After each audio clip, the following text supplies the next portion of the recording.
Seragam. Oh iya. Seragam sing apik lan kono kae tekenono tulisane muni ngene iki. Dilarang keluar masuk ngono. Oh nggih. Jalaran aku nek weruh wadyabala teng Klithih. Kaya arep melu Klithih. Lara tenan. Ratu Siniwaka arep nandi-endi.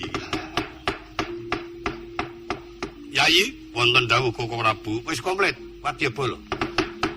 Engetipun kalih kados boten wonten ing nglerewaken dawuh. Kuwi butane sapa kuwi?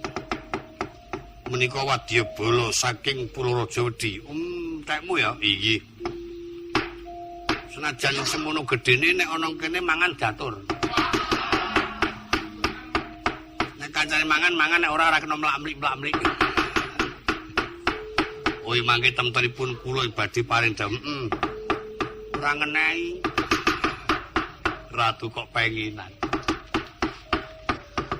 Aku ki wingi iki nampa dawing Jawata klebu ana ngimpen aerak teng Klithih to, Gok.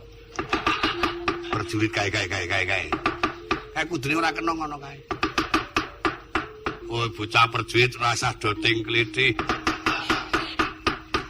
Mangke kula elekne mangke do ora nggenah. Awitena nek sumu ora sumu diampet. Oh nggih, sapa sing badal dawing ratu tak copot. Oh nggih, mangke kula dawuhne mangke sinuwun. Aku ana perjurit padha pating Klithih ngono ki malah ana sing klambine dicap barat. Panjen tak rasa-rasake perjurit iki werna-werna. Sepisan kuwi ya, Gok, kudu nganggo diatur ping pindhone. Nggih. Upana pamane ana perjurit sing tak kongkon mindhon gaweni. Rasa entuk sibo. Oh, nggih. Mangke kula dawuhane mangke. Aku tak takon wis ana pirang dina.